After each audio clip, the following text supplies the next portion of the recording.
Ramaya Ramabhadraya Ramachandraya Vedase Raghunathaya Nathaya Sitaya Pataye Namaha Krishnaya Vasudevaya Devaki Nandanaya Cha Nandagopakumaraya Govindaya Namo Namaha. We had the first class last week, and we started with the Kavi Parichaya.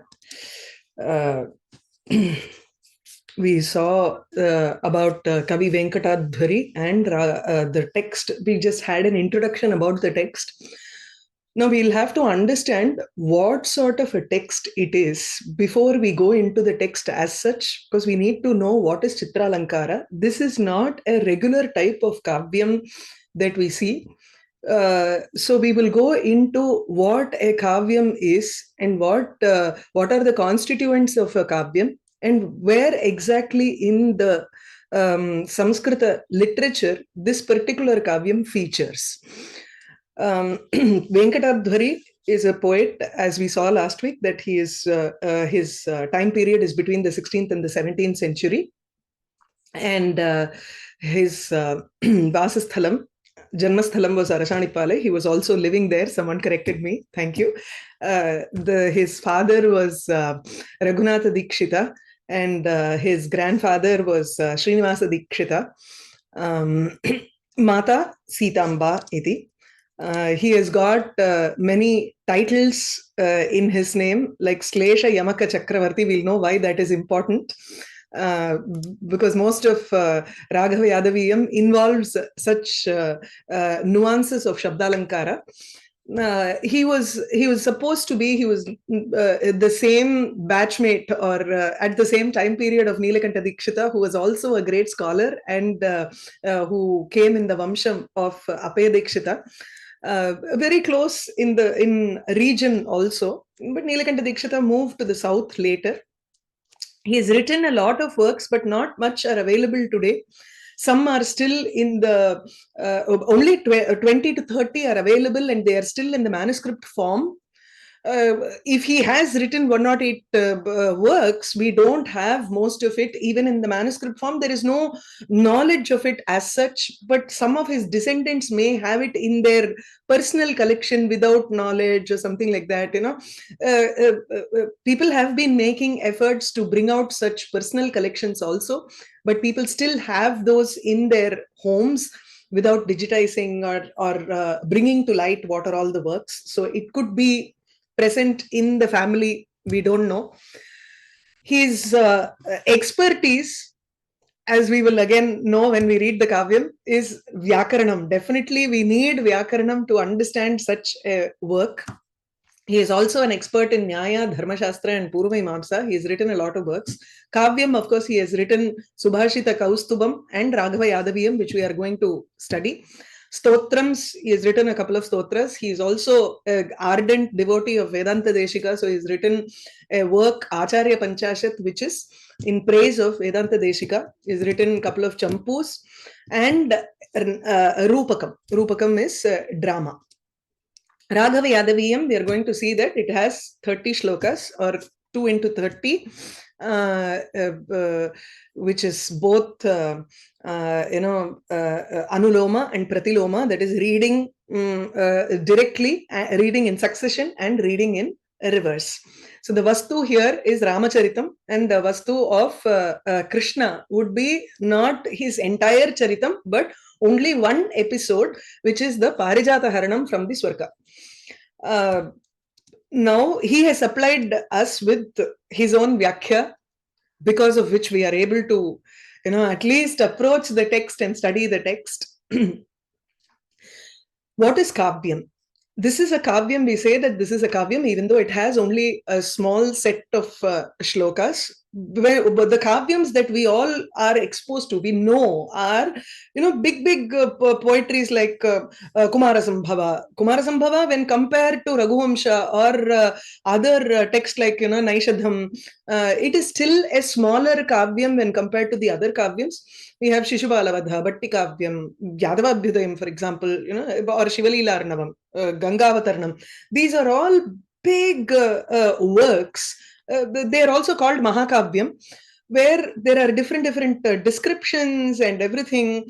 It is made up of 20 to 22 cantos, sargas, divisions, nearly about 1500 to 2000 shlokas. So we have only looked at all of these in a macro level kavyas, but we've never looked at smaller portions. Probably, if you have studied Megha Sandesham, you will know that it is a much smaller version.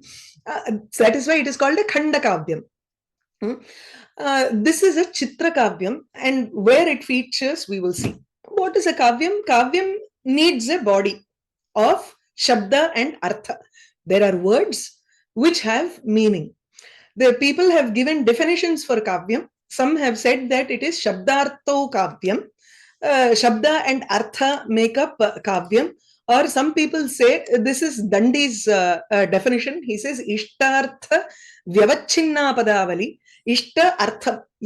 I want to convey a meaning that is very ishtam for me, that I like. And a Padavalihi. I want to string a set of words which are Vibhushita, which is decorated by what the meaning that I wish to convey. So Ishtartha Vyavachinna Padavalihi. This is the most probably one of the ancient Alankarikas, who is Dandin, who was in the 8th century. He has written this work called Kavya Darsha, and he has defined Kavyam in this manner. So Ishtartha Vyavachinna Padavalihi. Shabdartho Kavyam. From Dandins, it has been refined so much in the 17th century, where our Jagannatha Pandita, who has written a work called Rasagangadhara, he has defined Kavyam as a word which is capable of producing a beautiful meaning. That is more defined, refined Lakshanam for Kavyam, where he says Ramaniyartha Pratipadakaha Shabdaha Kavyam Iti. So now where we are, we know Kavyam needs two things. The first thing is you need a shariram. There is another Alankarika who has compared Kavya shariram to a Purusha shariram and says how you have the body, outer body. In the same manner, for a Kavyam you have Shabda and Artha, which forms the outer body. So that is the first shariram. Next, you need beautifying aspects. You have the shariram, but you also slowly you want to try to beautify the whole thing. So what do? You'll have to beautify the components of each. So just as how we have mala for the neck and bangle for the hand, netti chutti ennalamo, you go and look at a dancer, she will have alankarana vastu for each and every part of the body, starting from here to here to here, athava ambayaha yadi descriptions, you read stotras. There is a beautiful stotram, Tripura Sundari Manasa Puja stotram. Adi Shankara Bhagavad describes different alankaras for each and every part of the body, and it's a Manasa Puja. He just thinks of putting so many alankaras. 4 types of nupura he will wear for her. He'll put it on for her in his mind. So there are different alankaras, but all of those beautify the body. The same way here also, we have alankaras which beautify. So since Shabda and Artha are Kavyam, we need alankaras which beautify the Shabda and those which beautify the Artha. So Shabdalankaraha Yamakadayaha and Arthalankaraha Upama, etc. I may not go deeply into those. We need the components of the Kavya. That is why I'm going into this. We will read about Shabdalankaras in detail because that is what we need. Now, the next is Gunaha. You go further into the subtle, which you don't understand. What is Shauryam? It is not there in the body. Shauryam or Dhanam, let's say, or intelligence, Buddhi. See, these things, or charisma, these things are not present in the outer body. In the same way, there are qualities which are there in a Kavyam, like Madhuryam, Prasadaha, clarity. These are all in the poetic expression rather than in the words or the meaning. There is something beyond the word and the meaning which is even more subtle, which is called the gunas. Then you have the style of poetry which can follow a particular region. If you take Kalidasa's poetry, it is even more easier than Bharavi's poetry, which is a little bit tough. So his style of poetry is Gaudi. Whereas Kalidasa's style of poetry is Vaidarbhi. They may be using the same words, they may be using a similar concept of, similar vastu, katha, etc. But their expression and the style would be very different because it follows something called riti, vritti, which is a mode of expression, which is the type of expression. Even in the Vaidarbhi style, some people may use Kaishiki or Arabhati depending on the character. So if you want to express a character who is like Ravana, then you have to use a more harsh style of expression, which is Arabhati. That is common to all the styles of poetry.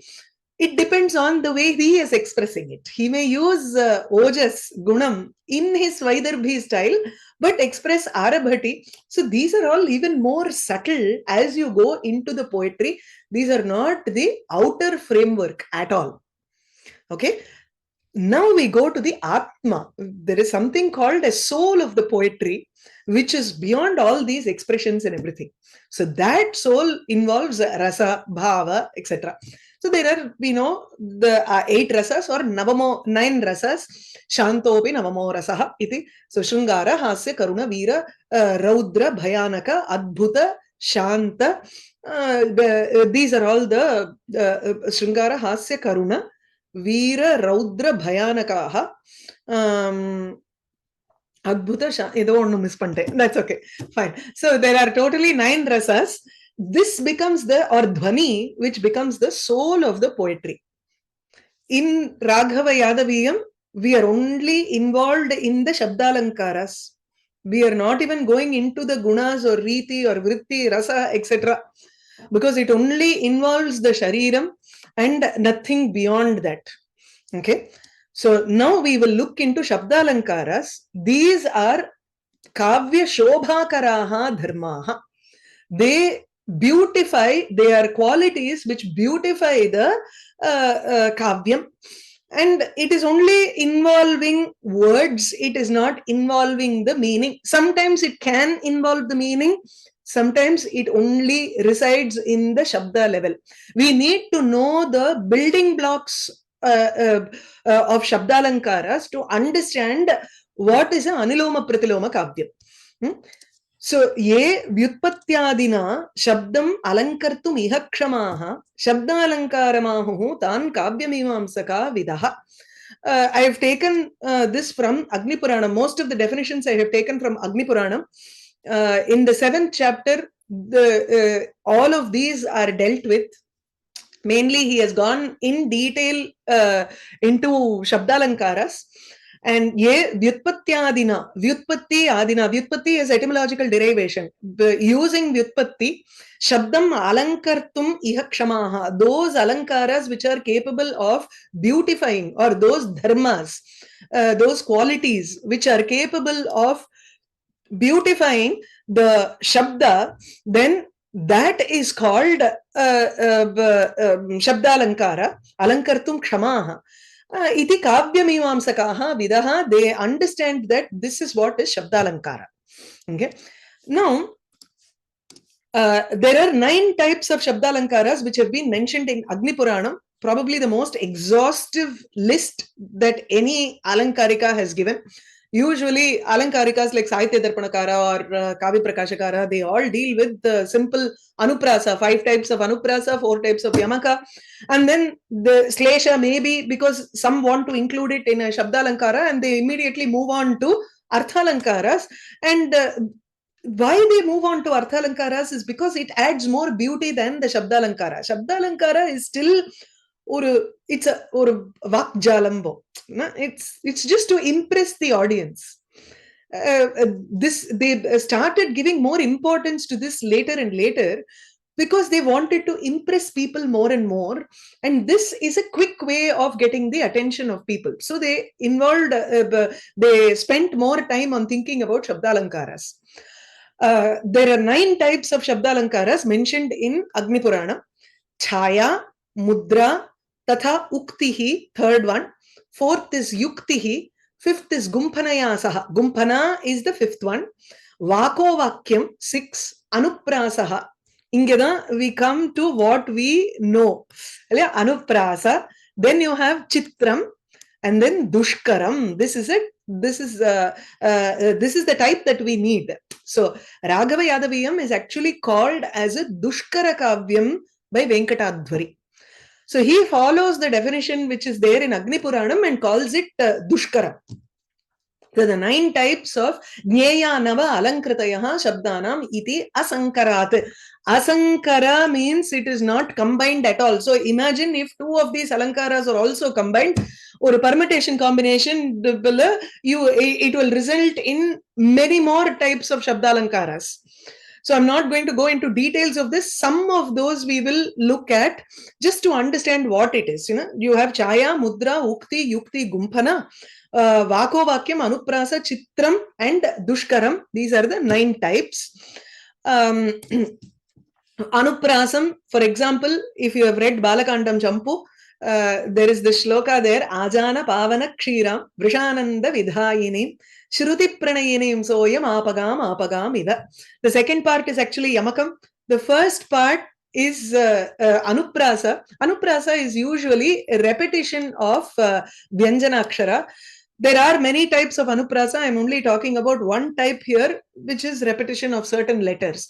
Ajana, Pavana, Vrishananda, Vidhayini, Nakarasya Tatra Anuvrittihi Vartate. So there is a repetition of Nakara. And you take Mahishasura Mardini Stotram, Nandini, Nandita Medini, Vishwa Vinodini, Nandanute. But there is a repetition of that Nakara in that Stotram also. So it is called Anuprasa. If there is a repetition of words, then it is called Yamakam. Arthe Sati, Artha Binnanam Varnanam Sa Punaha Shrutihi. Yamakam involves Arthe Sati. There are 2 words which have meanings, but the meanings are different there. I'm not sure if you have all listened to this shloka. This is a very beautiful shloka written by Mallinatha in his Vyakhyana. Sharada Sharadam Bhoja Vadana Vadanam Bhuje Sarvada Sarvadasmakam Sannidhim Kuru. Sharada Sharadam Bhoja Vadana, one who has a face. Sharada is Ambal herself. Sharada Amboja Vadana. Her face is like a Sharada Amboja. Sharada, the second Sharada meaning is that which belongs to Sharadrutu. So Sharadrutu Kalinaha Ambojaha. Tadyatha vartate tatha tasyaha vadanam vartate. Her face is like an autumnal lotus. So the Sharada second word has a different meaning. Artha bhinnanam varnanam. So Arthe Sati, there is a meaning for Sharada and Sharada in the second Sharada, but the meaning of the second Sharada is different from the first Sharada. The same goes for Vadana, Vadanam Bhuje. In her mouth, Vadanam can be the face and Vadanam can be the mouth also. In the first Vadana, it is the face. The second Vadanam Bhuje is the mouth here. Sarvada, Sarvadasmakam, Sannidhim Kuru, Kriyat. So this is a famous shloka written by Mallinatha. Here the words are repeated. Now this is again the next block in our steps to build up a Dushkaram Kavya. We have to understand what is Anuprasa. So I'm not even going into composing shlokas like that. Okay, just to understand, we have to first recognize repetitions of letters. Next, we have to recognize Yamakam, where the words are repeated. I mean, at a first glance, we will think that, oh, why are they repeating the same word? There is a dosham here, punarukti, tatha nasti atra. Even in Mahishasura Mardini Stotram, Ayi Sumanas, Sumanas, Sumanas, Sumanohara Kanti Yute, Tatra Sumanaha. One is Kusumam, the other is Devaha. Sumanohara Kanti Yute, beautiful Kanti, Tasyaha tu Manohara, attractive Kanti iti. So each of those Sumana, Brahmara, Ityadikam, there is a different meaning for each of those. So those all fall under this category of Yamakam here. The next is, so in the earlier, this thing we saw, Anuprasaha, Chitram, and Dushkaram. These are the three things that we are going to look at. So within Anuprasa itself, in the Chitra section, you have Yamakam also. Agni Puranam does not mention Yamakam, but he takes Yamaka as part of the Chitralankara. Okay. Now, what are Chitralankaras? The Lakshanam of Chitralankara given by Agni Puranam in Agni Purana is Goshtyam. This is very important here. Goshtyam kutuhaladhayi vagbandhaha chitramuchyate prashna prahelika guptam chutadatte tatha ubhayam. These are the types of Chitralankara in the second line. Prashnaha, prahelika, riddle. We have a course in Vyoma on Prahelika. I think Shobha Mahodaya has done a beautiful job of that. Guptam, Chyuta Dattam. These are different varieties. We don't need to go into the details of those. But what is the definition of a Chitralankara? Listen carefully. He says, Kutuhala Adhayi Goshtyam. Goshtyam. In an assembly, it involves or it brings in Kutuhalam. It brings in a curiosity. Goshtyam. In a Goshti, in an assembly, it immediately sparks the curiosity of people who listen to it. Vagbandha. It is a Vagbandha. It is a kind of Shabdatinudiya korvembo, Tamil. It's the tying up of words together in such a manner that it immediately sparks the curiosity in the minds of people who listen to it. So, it's more like a pop show. No? People wanted to show off their vidvat. That is why it was written. So Chitralankaras are not the epitome of Kavyam. If you look at Dhvanyaloka or Kavya Prakasha or any of the Alankarikas, in fact, even later people like Rasagangadharakara, they do not accept these Chitralankaras as a way of beautifying the Kavyam, but it is more to show the excellence of the poet. So it is something that will, make people look at you with an attention. That is why we need this Chitralankara. A lot of old Mahakavis have used it only at the end of their Kavyam. Maybe they devote one particular section for these Chitralankaras. For example, you can think of Prashna.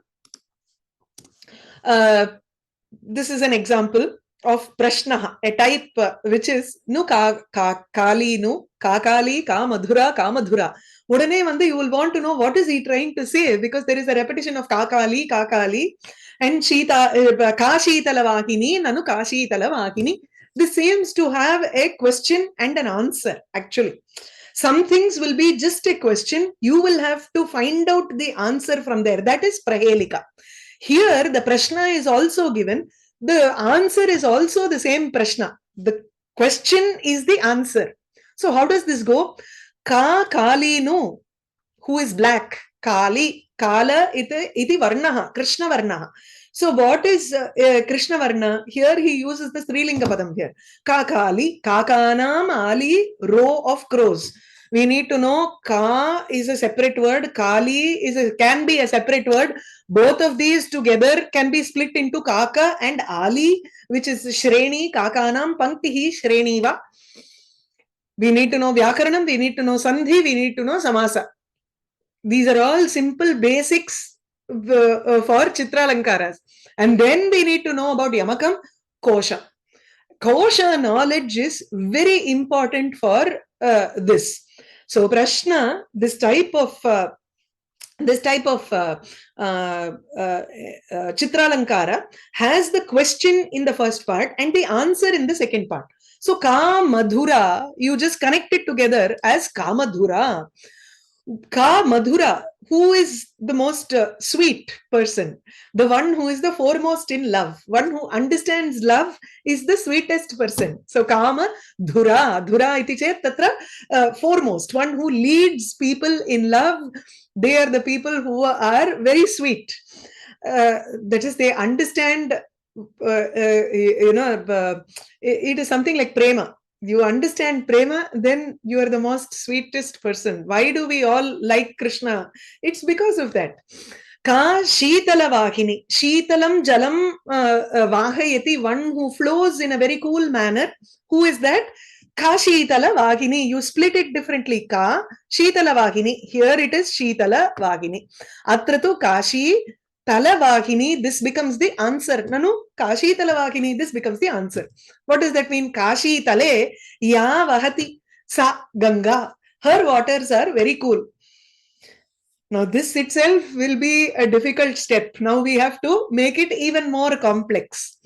Right? What is that? Other next complex manner is Dushkaram. Dushkaram, he divides it into three. Duhkena Kritam Atyartham. Kavi Samarthya Suchakam. Now, this is what we need for understanding what type of Kavyam Sri-Raghava-Yadaviyam is. Duhkena Kritam Atyartham. Kavi Samarthya Suchakam. Dushkaram Nirasatve api Vidagdhanam Mahotsavam. Niyamacha, Vidarbhacha, Bandhacha, Bhavati Tridha. Now, this tells us that there are three varieties of Dushkara Kavyam. The definition of Dushkara Kavyam is given in the first two lines. First, Dukkhena Kritam. Dukkhena iti, don't take it as grief or anything. It means with a great difficulty. Kashta, you have to use kosha, everything. It involves a lot of brain power. Some people may be attuned immediately and they can create such poetries. But it's not very easy for everybody to create poetry. First of all, it is difficult for us to create a poetry in Sanskritam. Let alone, first we have to write a sentence, then we have to ensure that it is a beautiful idea, then we have to put it in a meter so that it can be qualified or it can be termed as a poetry. Then we will have to think of yamaka, anuprasa, etc., or try to put it in this manner where it can read backwards also. Imagine the difficulty that the poet has to go through to create such a poetry. We are only trying to read. Aduke we will find it difficult as we go. But imagine creating such a poetry. Huh? So, Dukkhena Kritam, Atyartham. Atyartham Dukkhena Kritam. It is greatly been done or created with great difficulty. But it also indicates the Kavi Samarthyam, the capability of the poet. Poet has to be very strong in his basics and he has to know so much more for him to create or compose such a poetry. Composing poetry is not a one-time affair. It is not a one-take movie.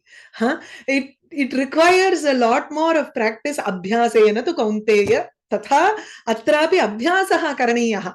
So Kavi Samarthya Suchakam, it shows the capability of the poet here. Dushkaram, Nirasatvepi, Dushkaram, this is Dushkaram. The other part is Nirasatvepi. It doesn't have rasam in it. You can't expect, such beautiful expression is there. Tatha nasti, because the intention of the poet is different. We have to look at what the poet wants to say, where the poet has come from, and then try to understand it from his standpoint rather than look at it from our standpoint. A kavyam always has to be experienced and you can't say, oh, I hate Bhavabhuti, I hate Uttarramacharitam, but still I will teach. Tatha, then the people who read it or who are students will also start hating Uttarramacharitam there. You have to become the poet in the manner in which he wants you to understand. You have to make the others also understand. So that's how you have to read. Nirasatve api.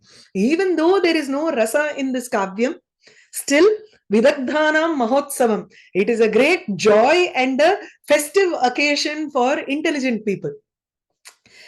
It gives brain exercises. That is what this is. So for Vaiyakaranas, it will be a good thing to take up this kavyam and do it, because they would love the words that have been formed, to try to find out the sutras behind it and all that. So there are three types of Dushkaram kavyam. One is Niyamat Dushkaram. The second is Vidarbhat Dushkaram. Third is Bandhat Dushkaram. So the first one is Niyamat Dushkaram, where you have examples of Sthana Chitram Ekaksharam. We'll look at some of the examples also. The second one is Vidarbhat Dushkaram. This is our Pratiloma Kavyam, where Raghava-Yadaviyam is going to feature. Bandhat Dushkaram is the third variety, but we will look at the Bandhat Dushkaram and then go to Vidarbhat Dushkaram so that we understand. Hopefully that's how I have given it. Yes. So first we will look at Niyama Dushkaram and then we will look at Bandha Dushkaram, then go to Vidarbha Dushkaram. Okay. So in what is the Lakshanam for Niyama Dushkaram? Kavehe pratigna nirmane varnasya niyamaha smritaha स्थानेनापि स्वरेणापि व्यञ्जनेनापि सः त्रिधा सः नियमः. Mainly the poet decides to take up a rule and write it. Okay, he has a rule in his mind that he wants to pratigna nirmane. Pratigna, he has taken a promise, an oath to write a kavyam in this manner or write a poem in this manner. And that niyama can be based on sthanam, swaram or vyanjanam. Either one. Okay. Kavehe pratigna nirmane varnasya niyamaha smritaha. So niyamaha varnasya niyamaha smritaha. The rule is based on the varna or the letters that the poet is using with an oath in his mind to create.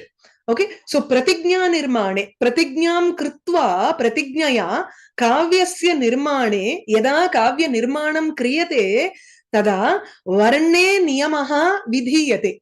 And what that varna niyama, whatever rule he wants to put in, he is going to take that as a vratam and do it. Let's say, for example, sthana niyamaha. So we have three types: sthana niyama, swara niyama, and vyanjana niyama. श्लोकानां आदि मध्य अन्त स्थानेन वर्णविन्यासः इति प्रतिज्ञया काव्यस्य निर्माणं. This is the definition given in the Vyakhyanam for sthana niyama. When you want to compose shlokas where you are saying the first letter should always be takara, or the middle fourth letter should be only chakara, or the anta letter should only be bha. Iti varna vinyasaha sthanena kriyate. You take up that as a pratignya and you create a kavyam based on only this niyamam. In the Shringa Pada Rahita Stotram, where there is no Shringam of, Ikara or something like that, and then Pada Rahitam, you don't have Ukara or Ir Kadayada, Idya Kadayada, that type of thing. So these are all niyamas that they have taken. That is with respect to Vyanjana. You can have a combination of all these also. You take Swara niyamaha. Akaradinam swaranam pratignyaya slokeshu vinyasya kavya nirmana. Akaradinam swaraha tu atra vowels. So you look at the a, I, u, r, l, e, o, I, o. You take a pratignya saying that in the shloka, I am going to use a in the first pada, u in the second pada, e in the third pada, and r in the fourth pada. Tatha varna vinyasaha kartabhyah. You take up a pratignya like that and write. This is all to improve your vocabulary also, because you have studied, memorized. Imagine this is so many centuries back. They have all memorized Ashtadhyayi, Kashika, Kosha, Amara Kosha is memorized in their mind. Many Mahakavyams, or also many Sargas of Mahakavyams are memorized by them. Vedas are memorized. There are so many words that they have in their mind. Now, how to put all of those words into use? Right? So these are the ways that they practiced themselves. They put on such niyamas, such pratignya for those words and tried to compose words in this manner. The third is Vyanjana niyamaha. Niroshta na kelvi pattirupel, right? In the Niroshta is a ragam also where you don't have ma or pa. You have only sa, ri, ga, dhani, sa. Yatra, there is no Oshta Sambandha at all. People have composed poems like this. in Bharavi's Kiratarjuniyam, Shishupalavadha, or Naishadhakara's, Naishadhiyam, there is one sarga devoted to all of these types of Dushkaram, Chitrakavyam, Bandhaha, ityadi. So there they have also composed Niroshta shlokas. There is a Surya Dandakam iti asti. Tatrapi, there the poet Mayura Kavi has written one section completely where there are no anuswaras or makara, pakar, pavarga eva nasti. Completely pavarga should be avoided there. Tatha, even if you use makara, it should be combined with some other letter behind, wherein the makara becomes nakara in a sandhi. So that is allowed. So which means then it will become a dantya letter or a nga, which is kantya letter. You have to be strong in vyakaranam, you have to be strong in kosha to do all these things. So vyanjana niyamaha kakaradinam vyanjananam consonants. The poet takes up those consonants with the pratigna and anusara, tad anusarena. I tried this once with my students. There were one or two students who could compose poems, and so we tried to do takara varjyam. Ta should not be used in the shlokas at all. So there were students who could compose poems without takara, but there was one student who didn't know how to compose poems, but she did one entire crossword puzzle without the word takara, without the letter ta. So the crossword has some 10 questions and answer. The questions also did not have ta. The answers also did not have the. So these are all ways to improve your knowledge and apply the knowledge that you have already gained. And it will also make you think in that manner. Next is Bandhadushkaram. The lakshanam for this is anekadha vritta varna vinyasaihi shilpa kalpana tattat prasiddha vastunam bandhaityabhidhiyate. Now, anekadha, in many ways, vrittam. The vritta has to also come in. See, the earlier Vyanjana Niyama, you had no restrictions of meter. Now, from this Bandhadushkaram, you have a restriction of meter coming in. You cannot, even in that meter, you will have to use it in such a manner that it forms a particular shape. Shilpa Kalpana. Shilpa Kalpana is a kind of figure. You form a picture, and in that picture, in certain places, you have to place the letters in such a manner that those letters will be a shloka also, and if you have composed the shloka first, the shloka letters should fit the picture also.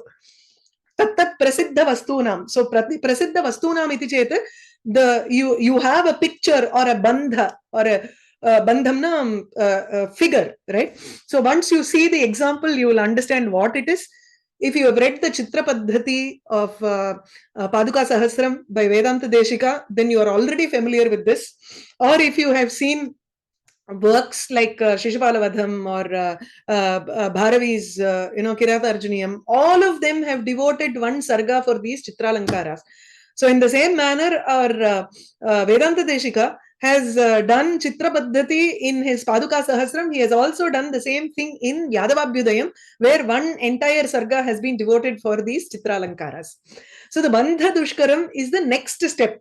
Complex. The next level of complexity is the Bandhadushkaram.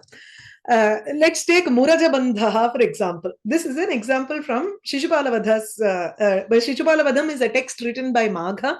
In the 19th Sarga, he has devoted all these things. So we said Akshara Niyama, right? Or Swara Niyama, Vyanjana Niyamaha. They will take just one letter.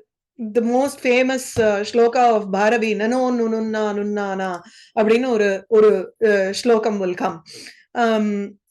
Yes, there is an Aksharamala stotras are there. You have this Mantra Matrika Pushpamala Stavam, which involves taking the letters of Sri Vidya Mantram and using each letter. He starts off one shloka. It is the Pushpamala Stotram has about 18 shlokas. He also includes the Pranava Mantram, Shakti Pranavam, which is the Hrinkara. He uses that also in between because the Sri Vidya Mantram is supposed to be Hrinkara Traya Samputam Miti. So he uses that also. These are all Varna Niyamas that you can use. There are people who have written stotras where it is on Mahaganapati, and it starts off with Mahaganapataye Namaha. Each letter will be starting from that first letter. These are all Vyanjana Niyamaha. Now we come to Murajamandha. If you take up the shloka from Shishupalabadham, Sasena Gamanarambhe, Gamana Arambhe, Sasena. I'll first give the meaning of the shloka because it seems like a very beautiful shlokam. But where is the complexity here? That is the greatness of the poets also. So Sasena, he is describing the advent of a sena here, an army. Sasena Gamana Arambhe, as it starts at the beginning of the march, Rasena Asid Anarata. Anarata, continuous. There is an unobstructed movement with the rasam. So rasena asid anarata. Anarata, continuous. Rasena, it was also beautiful. If you have seen this marching of armies, it's a beautiful event to watch. During Republic Day, you must have watched the parade, right? How they go in a rhythmic manner, and it is with rasam you can watch it. No? So rasena anarata asita. There is a unobstructed, there is no vignam there at all, and it is continuous rhythmic pace. This sena, sasena, gamana arambhe rasena asit. Taranada jana. Taranada jana, people are all creating a loud noise. They have to give instructions, right, left, to solliட்டு போனோம் இல்லையா, and we'll turn. There are, if you have done march past in your school, you will know there are so many instructions that people keep on shouting as you go and walk. And matta dhira nagam anamaya. Anamaya, it is without any pain. Matta dhira nagam, it is also similar to the walk of a naga elephant. Nagaha iti, it's not sarpaha, it is also a word for parvatam. Naga also means elephant. Naga also can mean ananta nagaha, shesha nagaha iti. It can also mean a serpent. See, kosha knowledge is important for all of these things.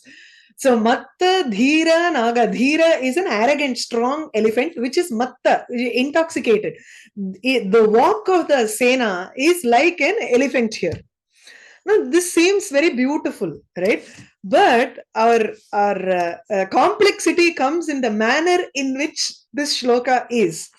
If you go through this picture, actually, the way you have to read it is start from here. Sa, sena, gamana, arambhe. Ipdi inge irundhu varano. This is how you go through that. Gamana, arambhe. Rasena, now from here, Muraja is on the dolak. So this whole thing has been tied in such a manner that it is like the mridangam. The wires that go around the mridangam are tied in a pattern. So rasena, rasena sit, ipdi inge rasena asit jana இல்ல மறந்து போயிடுது. ரசேன ஆசீத், இந்த பக்கம் போயிடணும். You have to move this way. I am not proficient in all this. I am trying to figure out as we read it. So rasena ஆசீத் anarata இங்க போறது, right? Yeah, anarata. And then from here இதோட முடிஞ்சிடுறது. Then you have to move from somewhere else. இல்லையா? தாரநாத. அது எங்கன்னு பார்க்கணும். அதா here. I am trying to figure out here. It is here, this way. So Tara, oh sorry, 1 minute. Inge Tara Nada Ipdi. I hope you are able to go. Tara Nada Jana. Inge vandudrathu. Again it goes here. Jana Matta Matta Dhiranagam. எங்க போறது பார்க்கணும். It has to start from here. Dhira naga inge. Okay, anamaya, and it finishes here. You see how complicated it is even to try to figure out what it is. So they have composed it in this manner. Other vida, the next one is even more interesting because it's easier to follow. This is Bandhadushkaram, which is called Sarvato Bhadram. in this type of Sarvato Badram is very common in English. In Tamil also we have this kind of a feature, but in Tamil or in English you don't have the restriction of meter. I've taken an example from Kiratarjuniyam. Deva kanini kavade vahika swasvakahiva kakarebha bhare kaka nisva bhavya vyabhasvani. The Shishupala Vadam was easier to understand. This is going to be more difficult, so I'm not going to go into the meaning of this. The way the Sarvato Badram is arranged is such that you have these Deva Kanini Kavade. The second is this way, Vahika Swakahi Va. This is the second padam. Kaka Rebha Bhare Kaka. This is the third padam. And the fourth padam is Niswa Bhabya Bhaswa Ni. This is the fourth one. Bhabya Bhaswani. Bhaswani na Bhaswam is Prakasha Yuktam Ityarthe. Atra, this is something that this is a battle that excites Devas, and it is also a battle where little Kavade, there are very little words that are being exchanged. Just to give you a meaning totally, and it is they are all fighting as and when the opportunity presents, whenever people are coming in.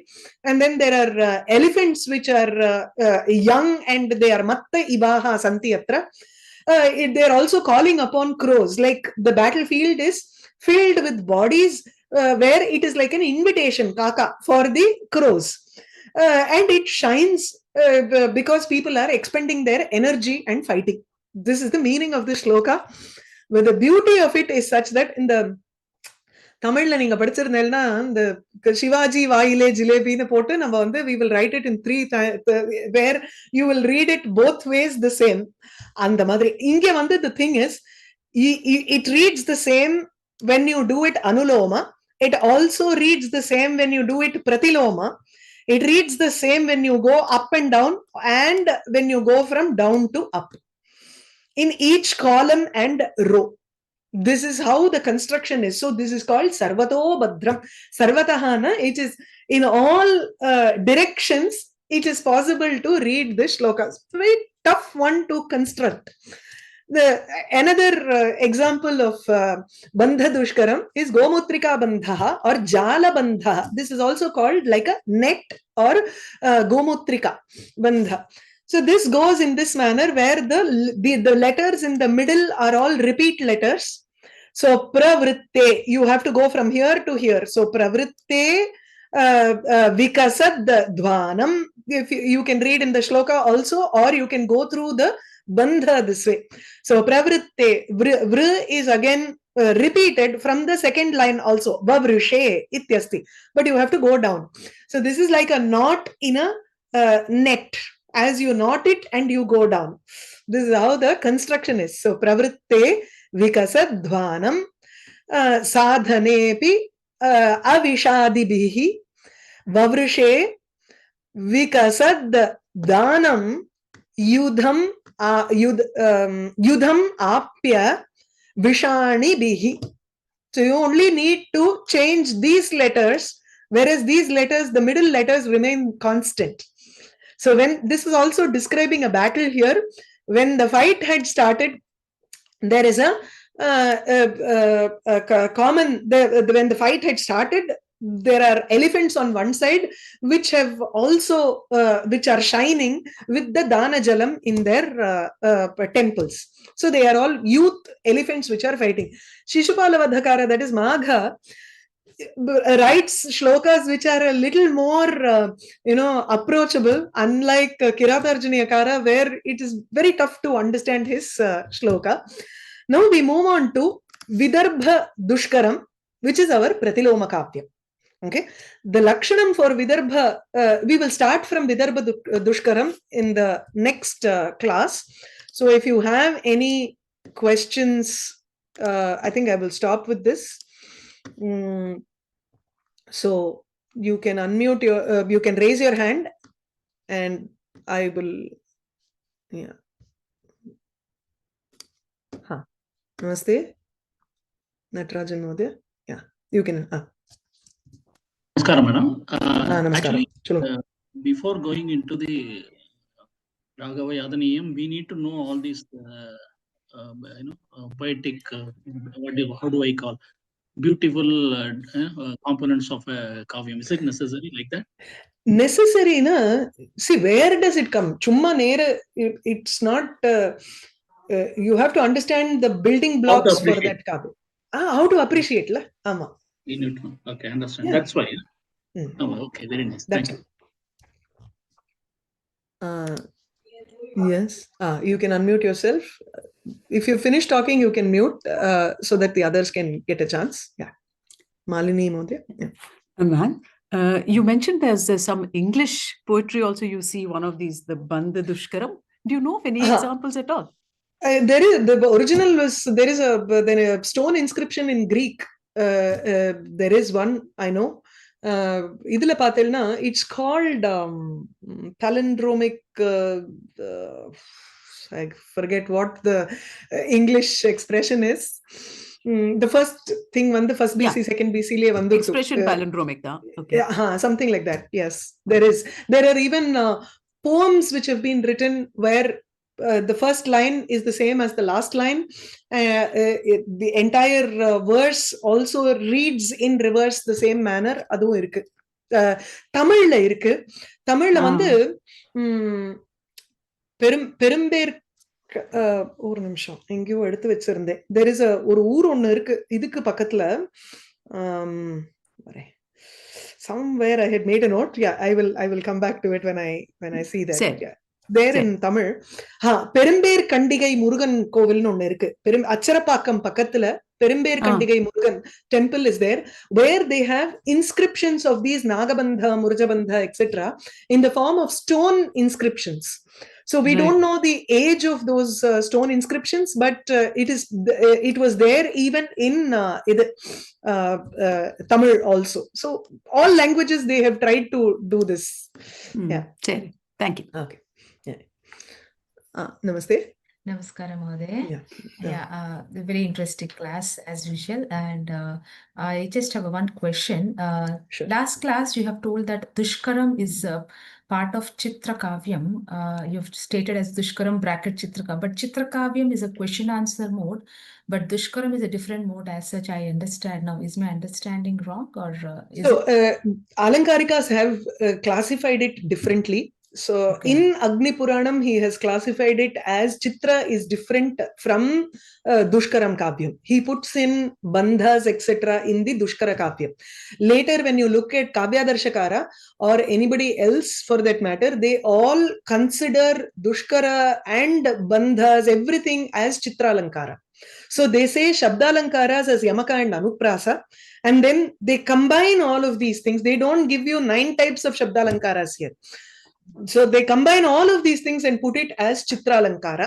That's all. Okay. And And I really understand that Vyakarana is the skeletal system and Kavya is the flesh, which really gives the beauty for Vyakarana and everything. It's really amazing, Mahoday. Thank you so much. No worries. Yeah. Vishnu Mahoday. Ma'am, thank you so much for this class. No worries. So one doubt that I have. So in Kavya Prakasha, it says Shabda Chitram, Vachya Chitram, to Abhyangam to Avaram Smritam. It's considered as Athama Kavya. Yes, so it is. As per Kavya Prakasha, even Raghava-Yadaviyam belongs to an Athama Kavya only. Absolutely. Okay. No denial. But I just wanted to get into a little more, like Athama, the word usually means something that is not good enough, right? Yes. So could that be a reason that more authors were not into writing poems like this? Absolutely correct. They were not willing to write this at all. If you look at Shivalilarnavam, the first sarga of Shivalilarnavam is devoted to Kukavi. He says all these people want to use only Vagjalam and try to impress the audience, whereas they have let go of Rasam completely. That is apart. We actually avoid such works or such even sargas. Nobody keeps these sargas as part of syllabus or anything. But we need to understand what picked them, right? What triggered them. There can be so many reasons for them to write such a kavyam to show their expertise. Absolutely, yes, why not? But for a Vyakaranakara, it may be much more interesting. As far as Kavya goes, Rasa goes, Atma, Dvani, etc., this is not an Uttama Kavya at all. What is more subtle, what is not explicit, once you start understanding more subtler items, that is what is more interesting for us.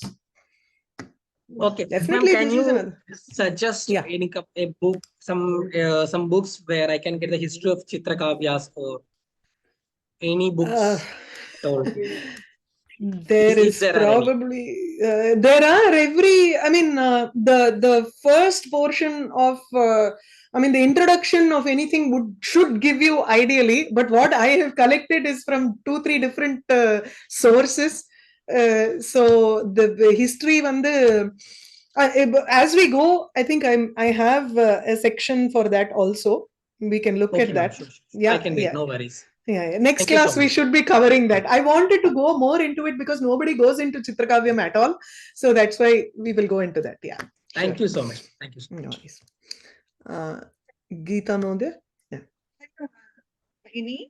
The way you have given us the representation, the diagrammatic reading from left to right, and the zigzag manner, and all the diagrammatic the thing that you had given, that reminds me of Pambat Swami's Bandhanam.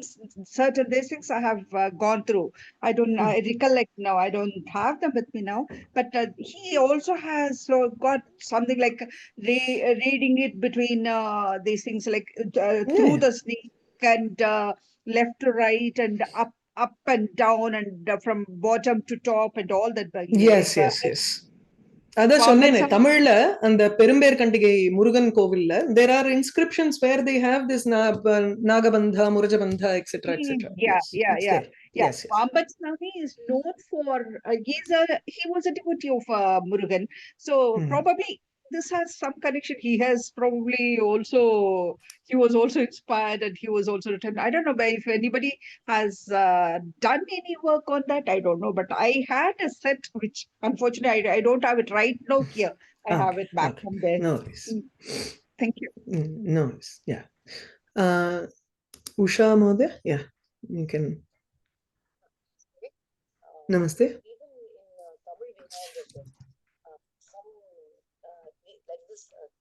Things written by Pamban Swamigal. We have அதான் சொல்லின்றேன்.